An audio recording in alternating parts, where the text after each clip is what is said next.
Bom dia a todas e todos da comunidade Paz e Bem. Estamos aqui hoje, nesta terça-feira, dia 31 de dezembro de 2024, para trabalhar um tema muito particular nesse nosso programa Paisagens de número 76. Atenção ao cotidiano. Nesse programa, que é o último de 2024, quero dedicar-me a um tema que me é muito caro e ao qual tenho dedicado uma atenção muito particular há muito tempo, que é o tema do brilho do cotidiano, da mística do cotidiano. Dediquei um dos capítulos de um de meus livros recentes, presente numa trilogia mística que escrevi, em particular no livro sobre a mística zen budista. Há um capítulo sobre essa questão. E minhas reflexões tecidas nos diversos cursos ou nos seminários de mística que participei, sempre toquei nesse tema, por exemplo, recorrendo a místicos como Thomas Merton, falando sobre a vida contemplativa inserida no tempo. Para Thomas Merton, a vida do contemplativo não tem nada de muito especial ou de peculiar, possibilitado para poucos, mas a vida contemplativa é simplesmente viver como peixe na água. Também com outro grande místico jesuíta, Teilhard de Chardin, no seu livro O Meio Divino, que é uma peça preciosa da mística, ele diz que Deus, o grande mistério, nos espera verdadeiramente nas coisas, nas pequenas coisas. Nos espera em cada instante da nossa ação, na obra do momento. Ele, esse mistério, está na ponta da caneta, na ponta da picareta, do pincel, da agulha, do coração, do pensamento. Diz Teilhard, numa frase que eu repito permanentemente: nada é profano aqui embaixo, para quem sabe ver. Aprendi também com uma outra filósofa que nem sempre é muito contemplada nas reflexões, a filósofa de Málaga, Maria Zambrano, que viveu também muito tempo na Itália. Ela disse que a mística é um desaforado amor pelo todo. A mística, diz ela, não convoca a um abandono da realidade, mas a mística provoca um adentrar-se na realidade, penetrando a fundo na sua espessura.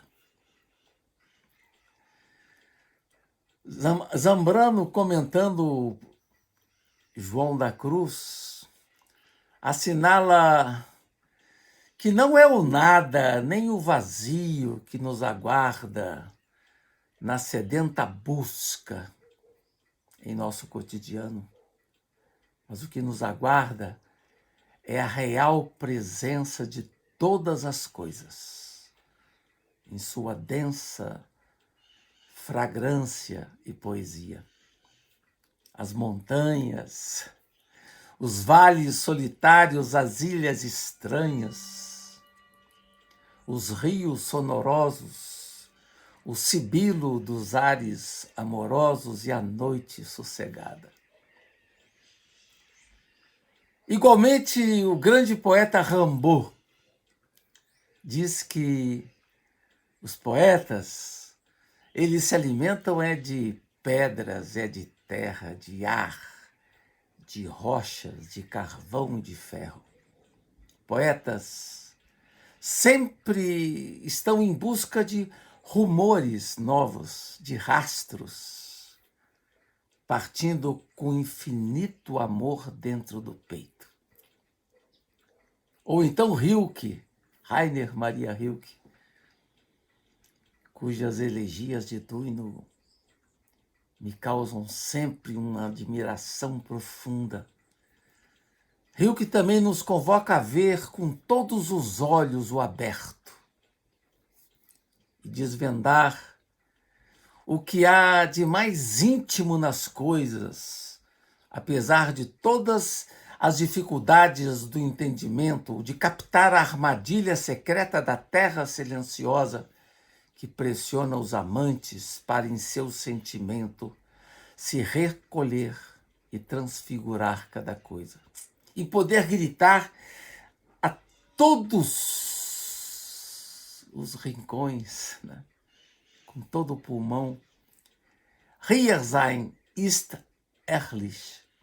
Estar aqui é esplendor. Ou também filósofos não religiosos, como André Comte-Sponville, ou buscadores como Raymond Panicart, que falam da imanencidade ou da sempiternidade, de uma compreensão mística como experiência integral da realidade, como diz Panicart, de contemplação da natureza na sua imanencidade, o sentimento de pertencer ao mundo,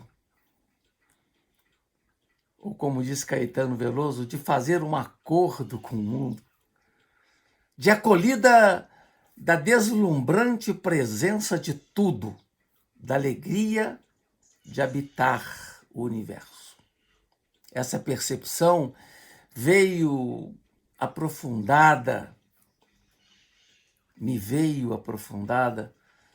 em vários cursos ou conferências que eu dei sobre a espiritualidade zen budista, em particular, quando abordei a reflexão de um dos grandes mestres do Soto Zen, Dogen, que nasceu no ano de 1200 e morreu no ano de 1253. Com esse mestre, eu aprendi a riqueza de uma espiritualidade do cotidiano. Aprendi também a importância da atenção ao instante presente. Aliás, é o título de um dos lindos livros do Dogen, né? Que é Zenki. Cada instante é um instante de plenitude, diz ele, né? Mesmo reconhecendo a relevância imprescindível dos exercícios espirituais ou da prática do zazen, como fazem os zen budistas, a base essencial onde habita o humus da sabedoria, do Dharma, é a vida mesmo, em toda a sua tessitura. Compreender o caminho de Buda, diz Dogen, é não apenas esquecer a si mesmo, mas deixar-se abrigar por todas as coisas do universo. Na tradição budista Mahayana, a vida é o que há de mais essencial. Dogen sublinha a todo tempo a importância do cuidado, da delicadeza e da atenção para com o presente, em cada um de seus instantes. Há para ele uma relação de proximidade entre a natureza e o despertar. Os diversos capítulos de sua obra fundamental, Shobogenzo, bem como os poemas recolhidos por Dogen no seu Sanshodoei, expressam esse profundo amor à natureza. Alguns dos títulos de livros do Shobogenzo já nos facultam perceber essa presença. Por exemplo, Tsuki, que é a lua, Shunju, primavera e outono, Kato, cipó, Akujushi, cipreste, Baika, flor de pêssego, Udonji, a flor de udumbra. E assim vai. Os títulos remetem à natureza. Há todo um rico aprendizado favorecido na tradição Zen, no sentido de desocultar a presença do invisível ou do mistério no âmbito mesmo do visível, do aquém, e poder captar a ressonância essencial do universo. Aqui essa palavra muito importante do Zen Budismo, ressonância. Tudo que acontece num instante ecoa, ressoa. Dogen pôde cantar num dos seus poemas do Sanshodoei, o eco dos vales, o grito dos símios nas alturas, não fazem senão recitar sem cessar as escrituras. Na verdade, toda a realidade natural envolvendo as montanhas, rios, a imensidão da terra, constituem o oceano da natureza de Buda. Ou ainda, como assinalado num de seus livros, Otsumu Joshin, em cada poeira, diz Dogen, existem milhares de escrituras santas e um número incomensurável de despertares. Essa percepção profunda da realidade natural pressupõe, porém, um trabalho de interioridade, um exercício de aperfeiçoamento do olhar. Não são todos que conseguem captar essa ressonância do universo, mas, sobretudo, aqueles que passaram por uma transformação interior, rompendo com a perspectiva egóica e possessiva, deixando-se envolver pela experiência direta que antecede toda distinção entre sujeito e objeto. Em esclarecedora obra sobre a filosofia do Zen Budismo, Toshiko Izutsu aborda essa questão do ver na tradição do Zen, com recurso da visão ordinária que se limita ao fato imediato. Nem sempre conseguimos captar o outro lado das coisas, ou como diz Thomas Merton, o outro lado da montanha, que escapa ao olhar do fotógrafo, de captar o mistério implícito nas coisas, o outro lado das coisas.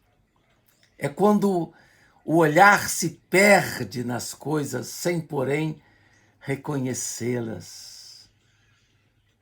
Nem sempre a visão daquilo que está diante dos olhos favorece a percepção de sua profundidade. A gente viu recentemente no lindo filme do Wim Wenders, né? Dias Perfeitos, o olhar daquele cuidador de banheiros, aquele homem simples no Japão, a ligação profunda que ele tinha com a natureza. A primeira coisa que ele fazia ao sair de casa para o trabalho era olhar para o céu e ver as árvores, né? De captar a presença do brilho do sol atravessando as folhagens.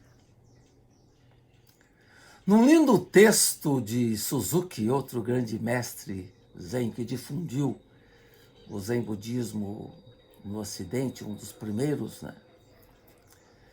Num texto que ele escreveu chamado Conferências sobre o Zen Budismo, que está no livro Zen Budismo e Psicanálise, de vários autores, entre os quais Suzuki, Erich Fromm, né?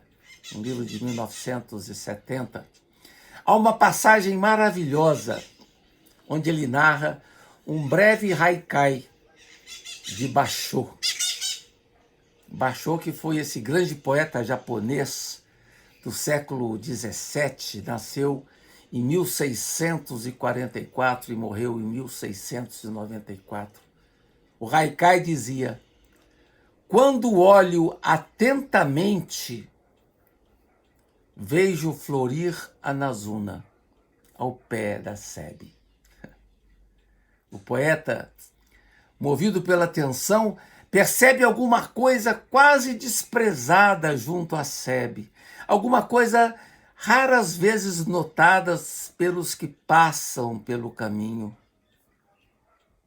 aquele caminho de terra, aquela pequenina flor despretensiosa que está ali na margem do caminho, e muitos passam e não percebem. O poeta sabe ler em cada pétala o mais profundo mistério da vida.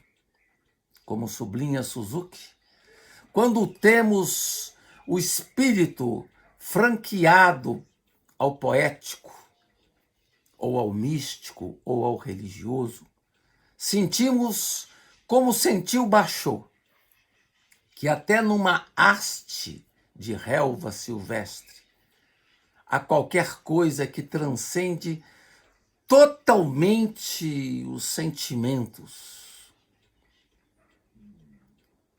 É a descoberta da grandeza nas coisas pequenas, nos pequenos sinais do cotidiano, nos pequenos rastros do cotidiano. Cito também aqui outro livro muito bonito, de um autor que eu gosto muito, que é o Gaston Bachelard, A Intuição do Instante. Em determinado momento ele cita Rupnel, que diz: o tempo só tem uma realidade, a do instante. Poetas grandiosos como Baudelaire captaram como poucos esse instante estabilizado. Aqui eu cito uma passagem de Baudelaire.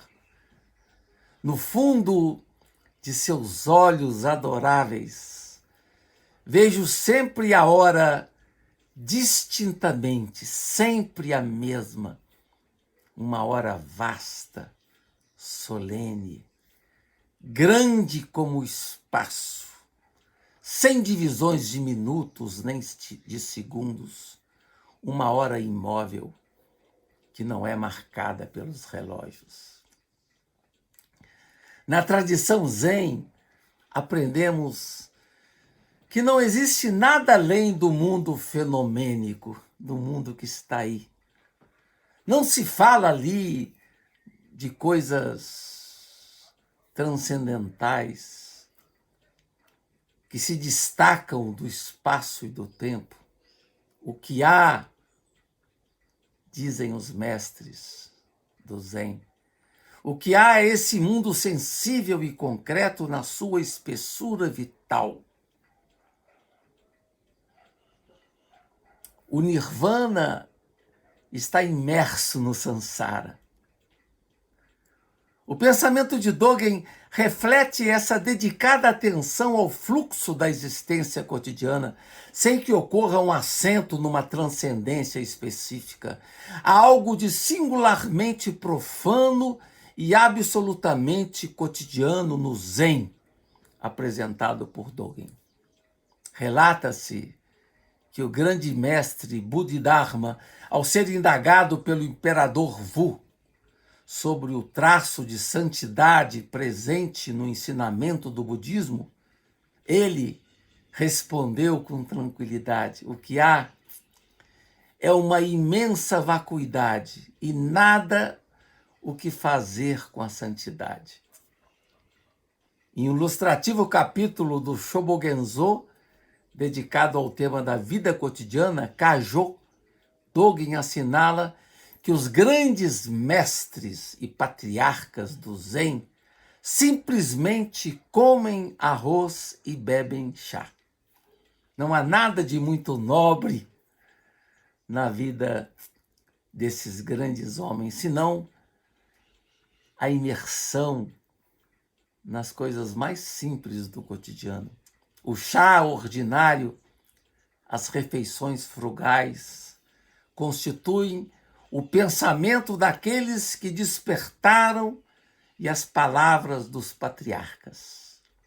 O que o Zen pontualiza é que o mundo fenomênico não se reduz à trama das coisas sensíveis que se apresentam ao ego empírico ordinário. Enquanto o olhar ordinário, essencialista, só consegue ver a montanha como montanha e o rio como rio, o olhar Zen passou pela experiência do abismo do nada, passou pela experiência fundamental do desapego. Para além da superfície fenomênica, ele consegue agora, dinamizado por distinta experiência, captar a mesma montanha sob nova perspectiva. A montanha é de novo montanha, ou ainda, a montanha é simplesmente montanha. O olhar vem revigorado a partir de seu renascimento desde o próprio abismo do nada, sinalizando a presença de um indivíduo que foi completamente transformado na sua estruturação interna pelo olhar. De um olhar que passou por uma atividade específica, Jioji, pontuada por um modo de conceber e viver a própria vida cotidiana segundo uma espiritualidade peculiar. Um dito tradicional de um grande mestre Zen, Matsu, que morreu em 788, ele dizia: o Zen é a consciência cotidiana. Todas as coisas cantam a verdade. Não há, portanto, que sair do mundo para gozar a experiência espiritual. A experiência espiritual está no mundo.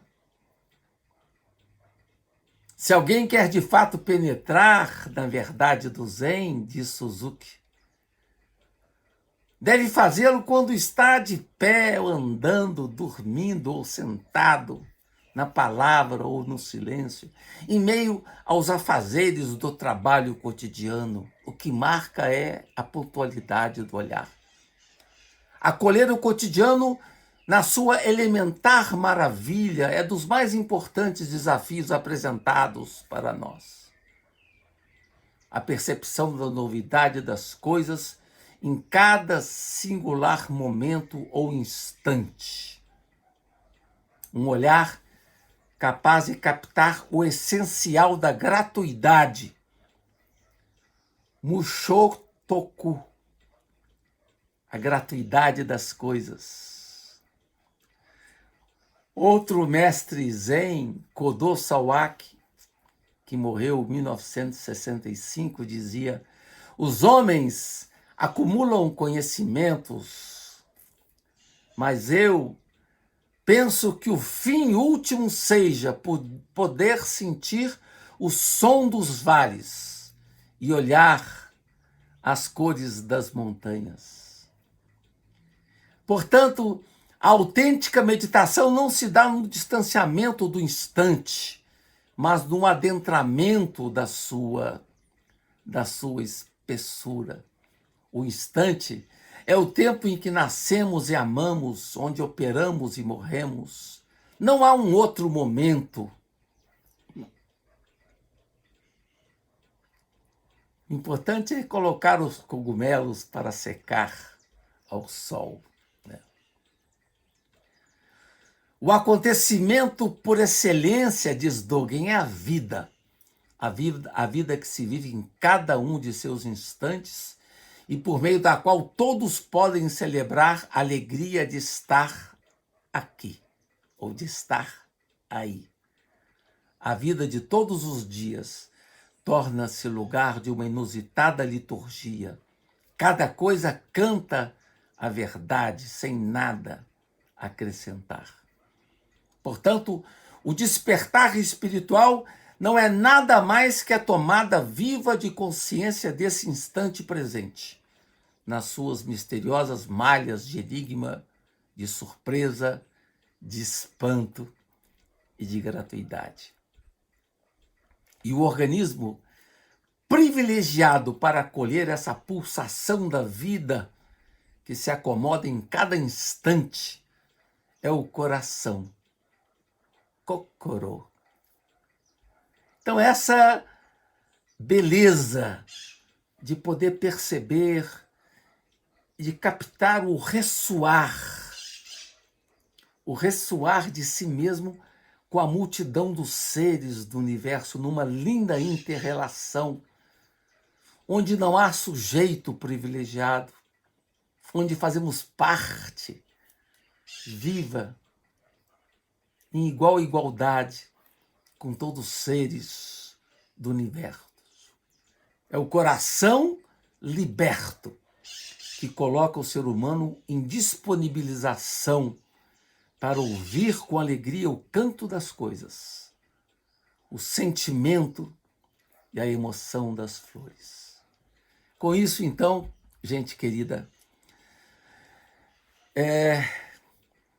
concluímos mais um programa Paisagens nesse final de ano, esse último dia do ano.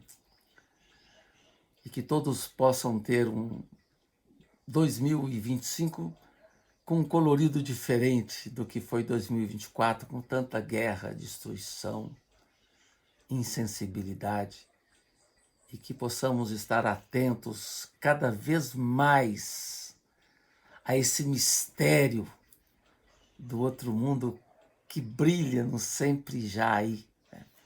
E perceber a magnífica textura da presença do mistério nos caminhos do real. Um grande abraço a todas e todas, paz e bem.